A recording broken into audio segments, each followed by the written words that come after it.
To person. Tonight, ahead of Black Friday, how retailers are combating so-called flash mob robberies and ways to protect your dog from a rapidly spreading mystery illness. Then, pickleball is taking a toll on players' bodies, how to avoid injuries on the CBS Evening News. You can't get answers in a tweet on Face the Nation. We try to separate the noise from the news. You need to be able to have an actual conversation.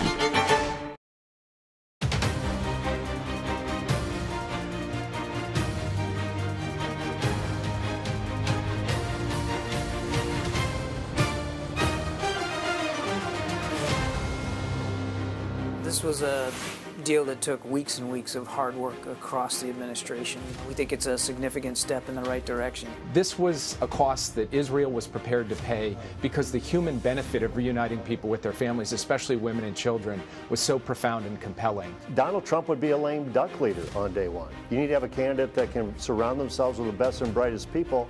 Nobody is going to want to work for Donald Trump. Hi, I'm Scott McFarland in Washington, and welcome to America Decides. A busy day. Let's get to it. First of all, we're monitoring a vehicle explosion at the Rainbow Bridge, a U.S.-Canadian border crossing near Niagara Falls. Multiple law enforcement sources tell CBS News 2 people have died in the incident. And sources also say it appears to have been a deliberate act. There are 4 border crossings in the region that have been closed as investigators respond to this developing situation. CBS News senior investigative correspondent Catherine Herridge joins us now. Let's start off, Catherine. You've been talking to sources. What do we know so far? Well, Scott, in the last few minutes, our Homeland Security reporting team has obtained a preliminary U.S. government assessment into this incident on the Rainbow Bridge. What it says is that the car, and I'm just going to read it to you now as I'm going through it for the first time. It says that the car was speeding when it hit a curb or embankment, causing it to crash and then land in the secondary inspection area where there was the explosion. At this point, it's saying it's still too early to determine whether it was intentional or accidental. It also says that at least 1 Customs and Border Protection officer sustained minor injuries in the course of this event. And also they brought in what amounts to an explosive detection team. This is a team that uses robotics.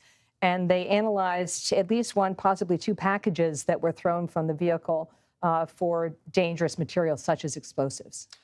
We have an explosion in addition to a crash, though, and this is on the span of the Rainbow Bridge? It was coming from the U.S. side towards the Canadian side, and prior to the bridge, it was a secondary inspection area. But the reason that we're seeing this very robust federal law enforcement response is because we are at a heightened threat here in the United States. We've been able to obtain here at CBS News or review at least 2 intelligence assessments about this environment heading into the Thanksgiving weekend. And it points to the October 7th conflict between Israel and Hamas and the growing threat of what they call lone actors. These are individuals who are not part of a formal terrorist group or any extremist group, but they decide to take violent acts because they're spurred by what they're seeing online or they're hearing through other mediums. No matter the factors here, this is going to be a disruption on a busy travel day. Catherine Herridge, thank you very much. You're welcome. More breaking news. Some hostages held by Hamas will soon be freed under a deal approved by the Israeli government. At least 50 women and children hostages could be released during a 4-day ceasefire. Israel will also free at least 150 Palestinian women and children held in detention centers. Israeli Prime Minister Benjamin Netanyahu said today the deal was the right decision. In a statement, President Biden wrote, quote, "I appreciate the commitment the Prime Minister Netanyahu and his government have made in supporting an extended pause to ensure this deal can be fully carried out." For more on this, Christina Ruffini and Willie James Inman join us. Christina is CBS News correspondent. Willie, CBS News White House reporter. Christina, let's begin with you. There's been some developments in the last few moments. Bring us up to speed with what you got. Right. Well, we initially were told this deal was going to start moving forward tomorrow, but now there seems to have been a delay. Reuters is reporting, this is coming from Israel's national security advisor, saying negotiations for the release of our captives are progressing and continue at this time, but the release will not be before Friday. And as we were sitting here, I recently got a statement from the Israelis that says the same thing. The start of the release will take place according to the original agreement. So that means they're going to follow what they worked out. But now instead of starting tomorrow, it says it's not going to start before Friday. Now, obviously, this is just happening, so we're not exactly sure why. But it doesn't say that the deal has fallen apart, only that it's getting delayed 1 day. So hopefully that means it'll still go forward just a little bit later. But this is a delicate thing, and it has been from the start. a shift in the timetable could indicate it's even more fragile. It's not good. And look, as we were waiting for this deal to be reached last night, we were all refreshing and watching our phones because we were told it was getting down to small details. One of the sticking points was the start time when this would all begin, because what they've agreed to is a 4-day ceasefire. Now, the original negotiations, these negotiations have been going on for about 7 weeks. The original negotiation was for pauses, humanitarian pauses. There would be a period of 3, 4, 5 hours where Israel would agree to stop the fighting so these exchanges could occur. This is different. This is due to the pressure coming from the White House in part. Israel agreed to full stops. There's a ceasefire for these 4 days. Each day, they will release a set amount of hostages. The Israelis, in turn, will release Palestinian, mostly women and children. These are going to be mostly women and children hostages coming from the Hamas side as well. And each day, if that happens and that goes well, the deal can be extended for another day and another day. So it gives a benefit for Hamas to continue releasing hostages if Israel will hold to the ceasefire. But it's so delicate. These negotiations have been incredibly complex. And as you mentioned, nothing is agreed to until everything is agreed to. So the fact that it's being delayed does raise some flags, and I'm going to have to make some calls after I get out of this desk. Let's bring in Willie on this now. Willie, what role has the president, the White House played in all this, and what have they been saying about it? Hey there, Scott. Well, White House officials will tell you that the president has been working the phones on this particular issue just today. He spoke with the leaders of Egypt, Qatar, and Israel as well. Speaking with Prime Minister Netanyahu just hours ago, we got those notices from the White House saying that the president completed these calls. And this is, in fact, all surrounding this hostage negotiation deal that Christina perfectly mentioned that has now been delayed. So certainly there are questions as to why the delay and why, in fact, this, is not moving forward like tomorrow. We did hear from National Security spokesperson John Kirby, who essentially said that this is moving forward in the next 24 hours. And he told Natalie Brand that not only is this a major deal that these hostages be released, but that the White House is working on getting more hostages released as the days go on. Let's get our bearings. What's the president's public schedule? He's obviously in Massachusetts. You're in Massachusetts. Are we going to have some opportunities to hear from him, perhaps through the course of this waiting period now for the process to begin? Yeah, well, we did see that statement, as you mentioned, from the president last night. We did not see the president today. He didn't have anything on his public schedule, and they, of course, have called a lid, what's called a lid here at the press. That means that we won't see the president any longer. We do expect the president to perhaps get out and about as he typically does during the Thanksgiving holiday. But as of now, there are no public events on his schedule. But of course, we'll be watching and waiting if he makes any type of statement. We did know via a senior administration official that the president was going to make some type of statement after this deal went through, whether that was a paper statement or whether that was a statement before the press. Of course, turned out to be a statement that the White House sent out to members of the press. But we anticipate perhaps some type of interaction with the media here. We typically follow him around. As you know, Scott, Christina knows this as well. So we perhaps will be watching and waiting as to when the president will speak to members of the press as we wait and see what happens with this negotiation and why the delay with the release of these hostages. Christina, very quickly, what questions are you asking right now? I'm asking if this is really going to happen right now. Yeah. And we're going to have to see, one of the big questions is when are these hostages are going to be released that include, young children going to be able to be reunited with their families. And at this point, we're not sure. Hopefully this will start happening on Friday, but we're going to have to wait and see if this deal can hold together and what the delay caused in the first place. Get back to it. Christina Ruffini, Willie James Inman, thank you both for your time. A high-profile evangelical leader in Iowa is backing a candidate not named Donald Trump. He joins us next to share who he thinks has what it takes to defeat the former president. You're streaming America Decides.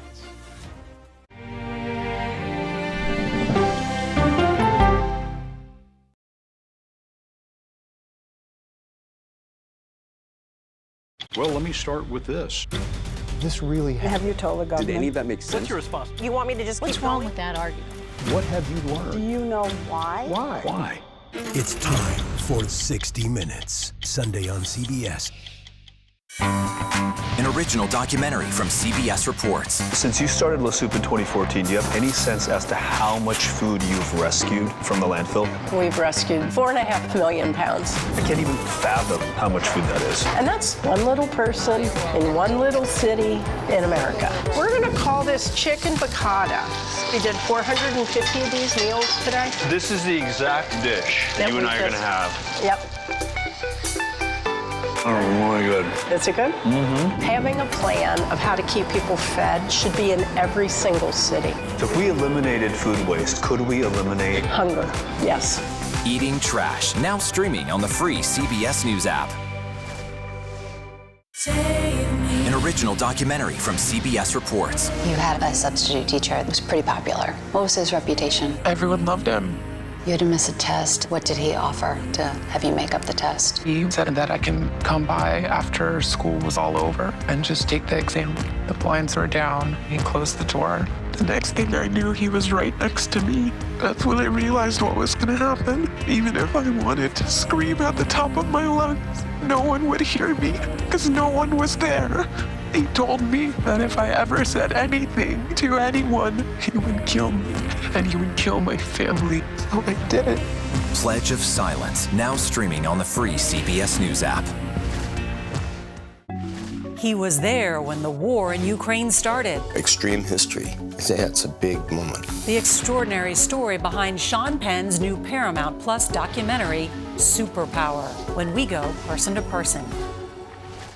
An original documentary from CBS Reports. AI is among the most world-changing technologies ever. Curing diseases, scientific breakthroughs, making lives better. They can help us with medical discoveries, scientific discoveries, doing better agriculture, having cures for things like Alzheimer's. It's also going to really transform the way we work.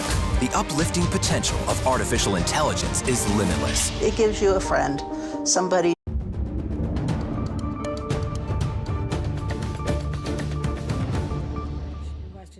We want to take you down to Niagara Falls, New York, where New York Governor Kathy Hochul is discussing the incident at the Rainbow Bridge that's forced the closing of all 4 U.S.-Canadian border crossings in both directions in that area. Take a listen. Near one of the border crossings into Canada, the Rainbow Bridge. There are 4 border crossings here in Western New York. This is one of the busiest crossings, not just in Western New York, but along the entire U.S.-Canadian border. And it happens on the busiest travel day of the year. So naturally, in a time of heightened alert, everyone sprang into action. It crashed into a Customs and Border Patrol booth, and the car and the booth immediately exploded. Burst into flames. I saw the video of an airborne vehicle that was absolutely surreal. You actually had to look at it and say, was this generated by AI? Because it was so surreal to see how high in the air this vehicle went, and then the crash and the explosion and the fire. That video will be released very shortly. As I said, we're not aware of any threats to this area, but I state the caveat that the investigation is ongoing. If you can imagine, this vehicle basically incinerated. Nothing is left but the engine. The pieces are scattered over 13, 14 booths. So it is a large scene, and it's going to take a lot of time for our federal law enforcement partners who are with me here today, and I'll identify, to be able to piece together the real story, to identify the make of the car. Obviously, there is not a license plate. I've been briefed by law enforcement for the last hour. New York State Police, Colonel Andy Crow, Colonel Allen, other law enforcement officials. I've been joined by Andy Bowker, who's the special agent in charge of the Customs and Border Patrol. I was also briefed by the SAC from the FBI. Also was on the phone with Secretary of Homeland Security Mayorkas. The FBI Director, Christopher Bray, has reached out. The White House has reached out. My staff has been in communication with all of them. I spoke with Senator Schumer, Senator Gillibrand, Congressman Higgins, local law enforcement, as well as local elected officials, because the world is watching to find out what happened here. And again, at a time when there's such high anxiety, stress levels are already high, and we've been on heightened alert since October 7th. That's why it's so important for me to stand here and tell the world, based on what we know at this moment, and again, anything can change, there is no sign of terrorist activity with respect to this crash. We've identified that this is a local individual, a Western New Yorker. 2 individuals died in the vehicle. The Border Patrol individual working in the booth was injured. The booth literally protected that individual. They went to the hospital with minor injuries and have been released.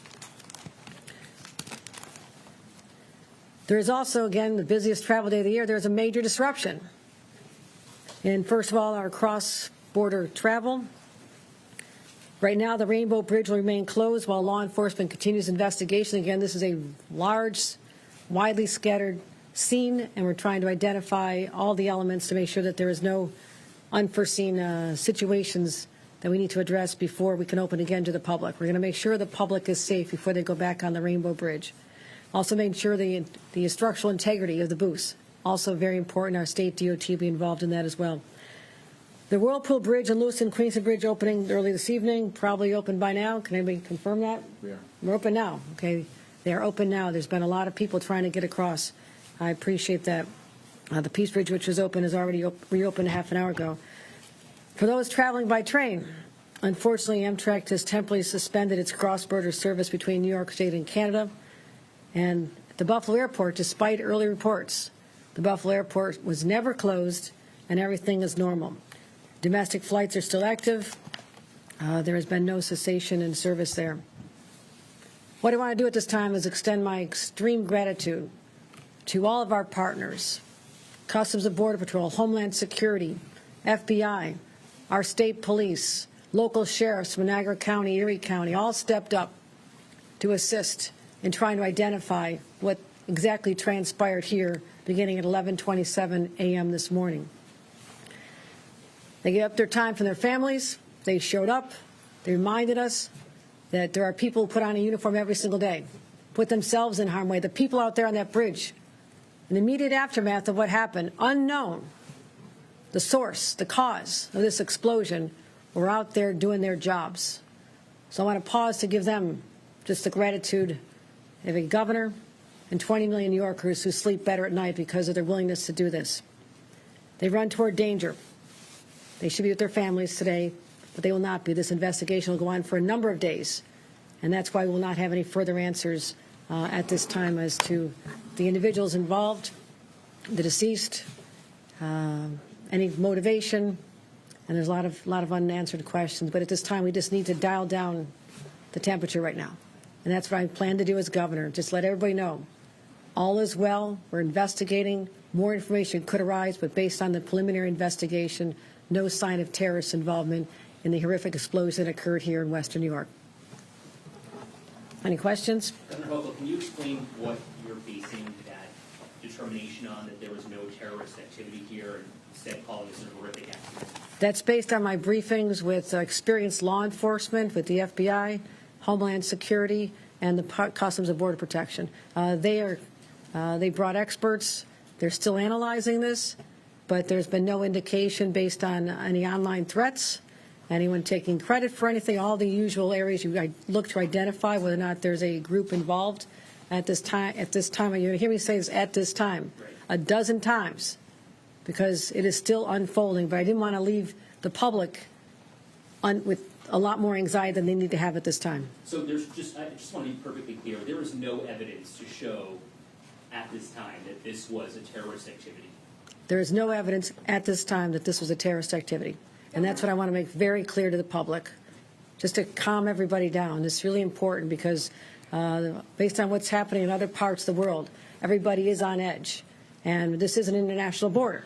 And we've always felt the vulnerability there. But this was I won't call it an accident. It has not been determined to be an accident. You don't know whether the driver was intentional in how they drove. We do not know that. All I know is there was a horrific accident. Well, I won't call it an accident.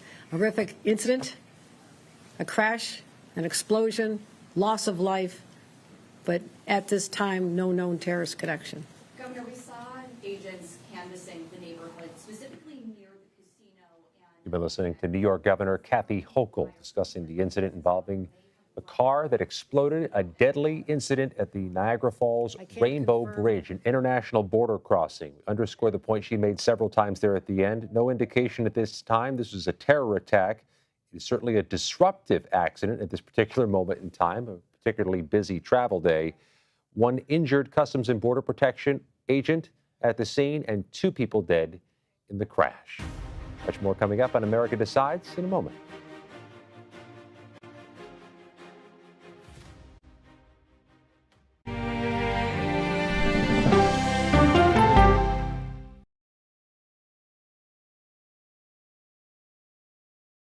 Our story's just begun. Why did you want to share your story? Water up this high?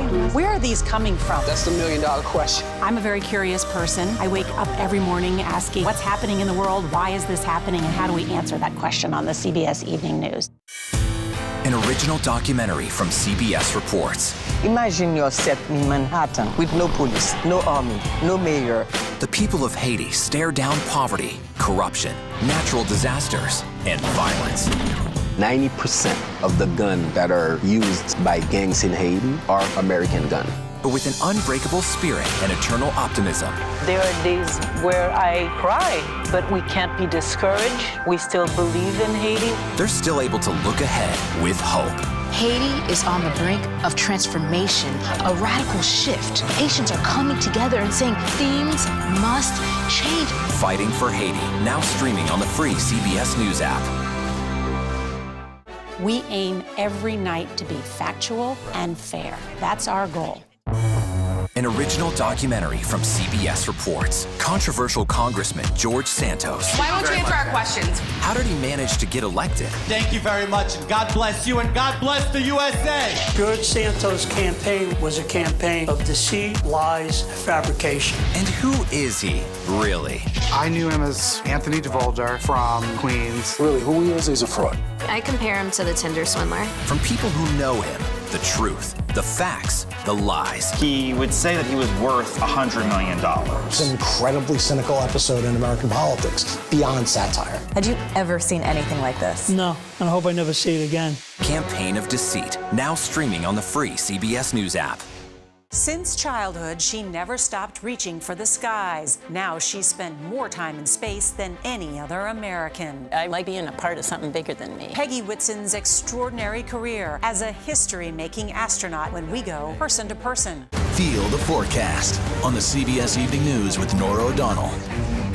I think I asked direct questions. I don't know that they're tough questions per se. Why aren't you holding yourself to that standard? It doesn't look like Congress is doing anything. What has to happen? That's the role of Face the Nation, to focus on the issues at hand. And that means a civil conversation with perspective.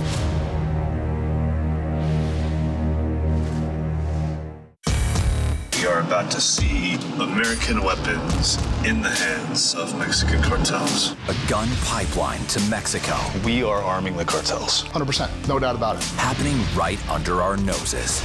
Who's doing something about this? Nobody. A CBS Reports exclusive. Most Americans have no idea that we are effectively arming the enemy next door. This is the story the American people need to know. Arming cartels, now streaming on the free CBS News app. Ron is focused, he is principled, he is results driven. And in short, what I love most about Ron is he gets things done.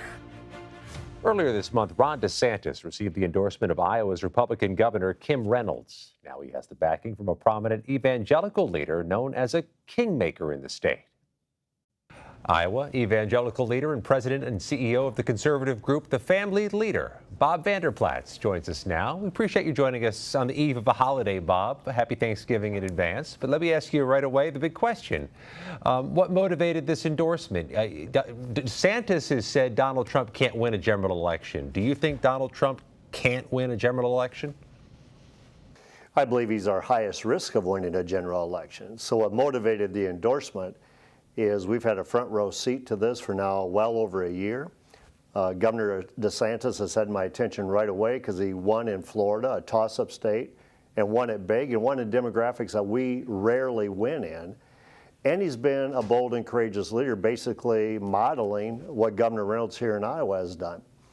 And so he's really, I've warmed up to him for a long time, but then at our Thanksgiving family forum, there's about a 3 to 5 minute clip where he really laid out the reason for his candidacy and for his support.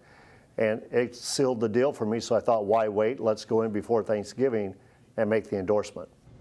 One of the things the former president has said in so many words on social media is that your endorsement is because Governor DeSantis donated that money to your organization, nearly $100,000. How have you been responding to that criticism?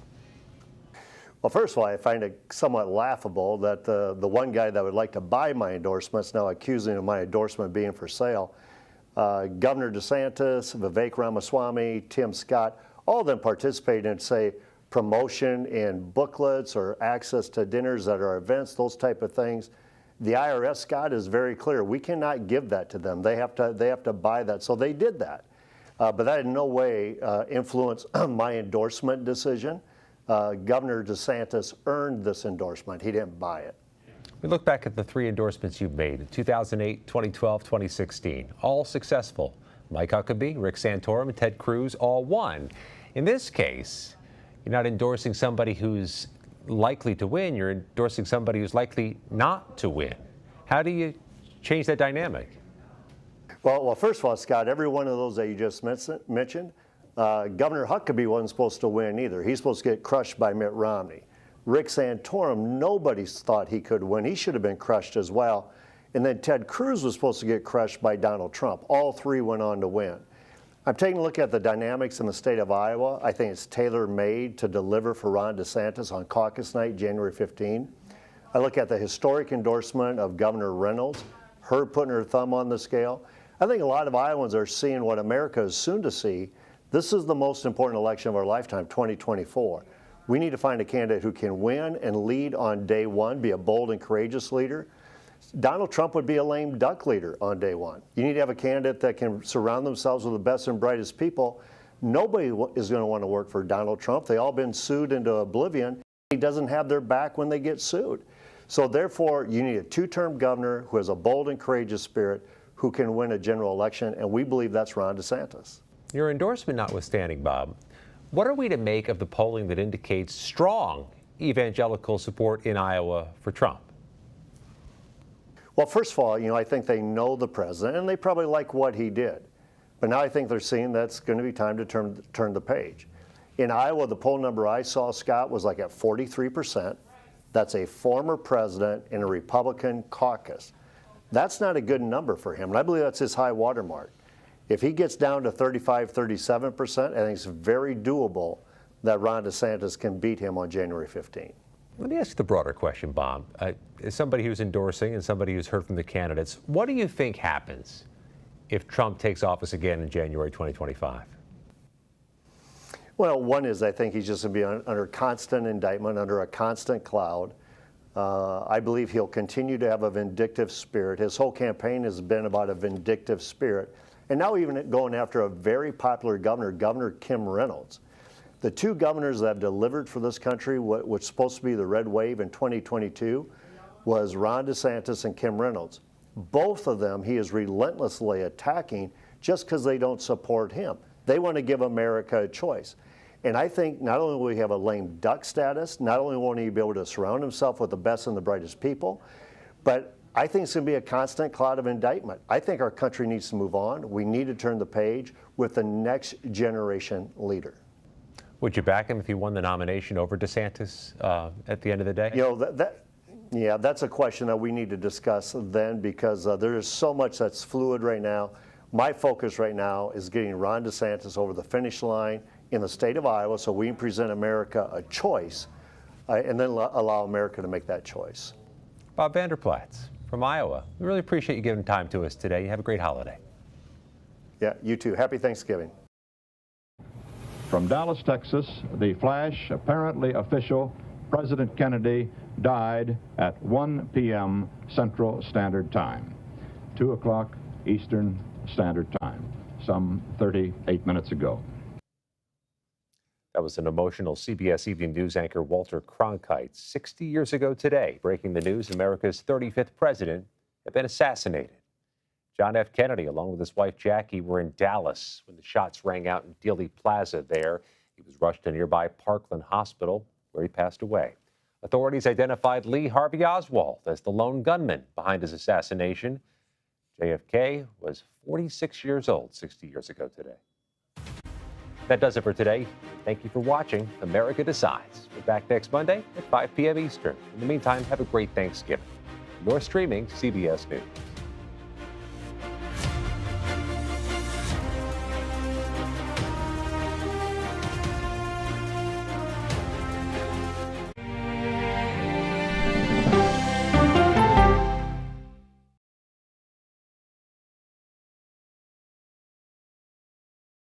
On Face the Nation, the way to learn is to listen. We may have a recession. Listening to how someone explains themselves is so key to understanding their perspective.